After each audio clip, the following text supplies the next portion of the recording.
What's up, everyone? This is Big Poner. I'm back for part two. We're learning how to catch Pokemon the right way.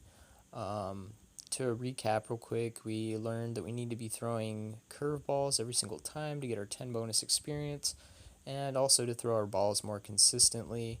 And then also, we need to be focusing on great shots, and while we're focusing on those great shots, we need to be practicing those excellent shots.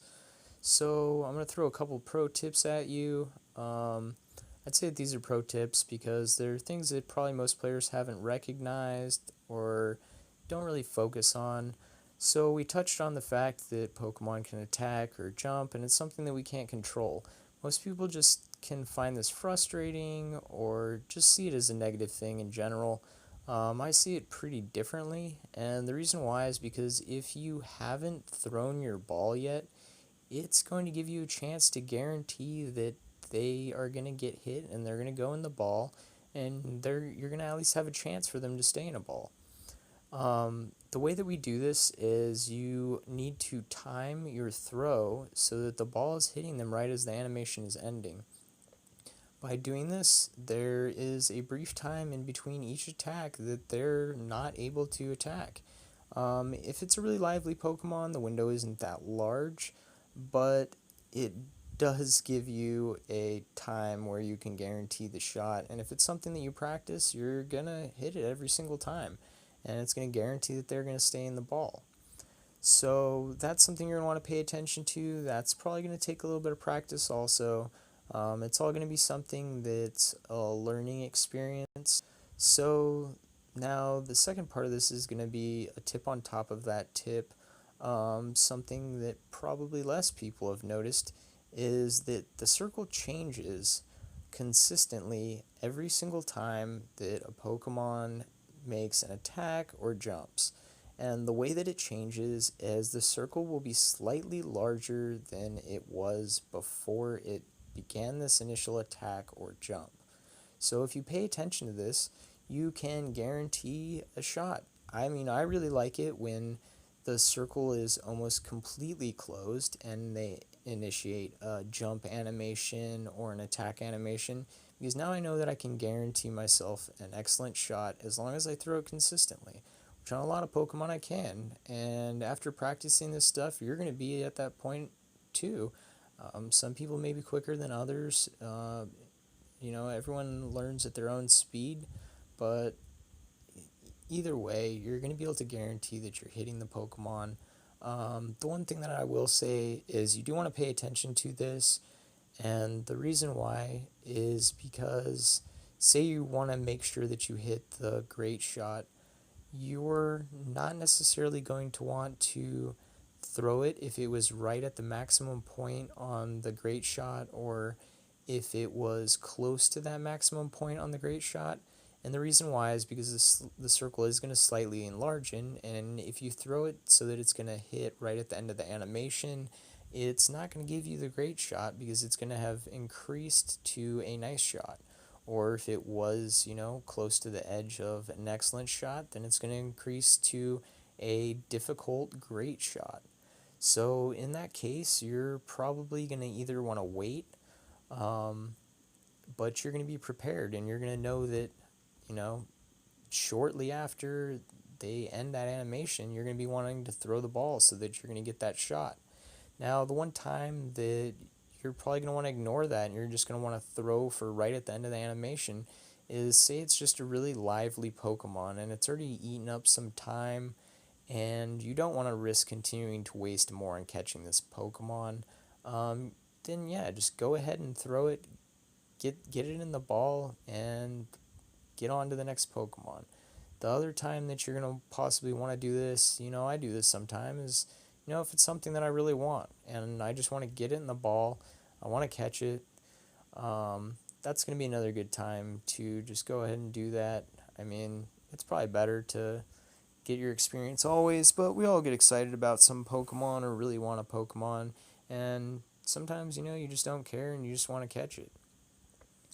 So, moving on to the next part of this is how to pick which Pokemon to catch. Now, the reason why you're going to have to be doing this is because with with this strategy that I'm giving you, we've already talked about how you need to be consistently moving, and we've talked about the reasons for that in the past videos. And those reasons is when you're stopping, you're not logging kilometers for your buddy, you're not logging kilometers for your hatches, and you're not moving into new populated areas where you're going to be able to consistently catching more Pokemon. Now, even when you go into an area and there's 5 Pokemon or even more, you don't want to stop there and be standing there catching these Pokemon, because I've explained this reason already, but there's more reason to this. You're going to want to find yourself a farm, and you're going to want to find yourself a path that you can walk in circles so that you can consistently be catching over and over and over again the whole time that you're playing, while you're logging your kilometers for both your egg and your buddy. Now, what this is going to do for us is it's going to give us a chance to be selective about what it is that we're catching. Now, there's 2 different categories that I place Pokemon into. There is experience, and then there is something that is useful. And these are the only ways that I see Pokemon. It is either a Pokemon that I want because I'm going to be able to evolve it or use its candies, for a Pokemon that's going to be good for a gym, or a Pokemon that is going to be good for battling. Um, I'll go over all of these different Pokemon and my specific classifications for each Pokemon in later videos, and go over which Pokemon you should be focusing over which ones, more in depth, but we're not going to be doing that tonight or this morning. So I'm going to break it into pretty simple categories. For experience, we have the best experience, which there are 3 Pokemons in this best category. There's Pidgey, Caterpie, and Weedle. These Pokemon have an effective evolution cost of 10 candies. The reason why is because when you evolve one, it gives you 1 candy back. And then when you delete it, it gives you another candy back. So instead of it being a 12 candy cost, the effective cost of this Pokemon is 10 candies to evolve, which means roughly it's going to cost you it's going to cost you 3 Pokemon. I mean, one of them you're going to be evolving, so you can't count that candy. But technically, it's taking less than 3 Pokemon to get an evolution in this category, which means that you're getting, about 350 bonus experience if you are using an experience egg just for your evolutions. This is something that I suggest because this is the largest amount of experience gain that you can get. You can consistently evolve 80 Pokemon in one in one egg. So in half an hour, you can get 80,000 experience. If you don't want to do that, then the experience is going to be half of that. It's going to be a little bit less than 200 bonus. But now, if you use the XP egg, that's 350 to 400% bonus experience that you're getting on top of the catch for your evolution. So these are the Pokemon that you are going to be wanting to catch first. The only thing that I would catch over one of these Pokemon is something that is considered an S class or the strongest class of Pokemon. This would be any of the forms of Dragonite. This would be a Snorlax, a Lapras. I don't focus Arcanides anymore because I have probably close to 3,000 candies right now, and I have probably 20 or 30 perfect attack sets that are over 90% IV. I have 4 maxed out, one of every attack set that's actually useful.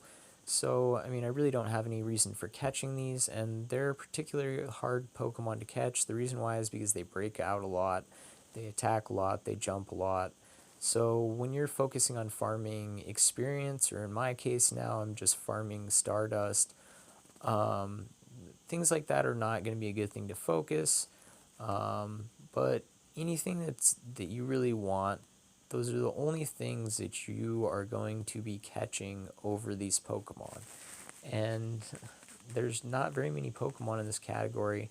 There's a few other Pokemon that you wouldn't really expect that I would recommend that you catch first because they're good for training, but that's going to be a completely different thing we're going to have to go over in another video. So I'm going to have to cut it off now and continue this in a part 3.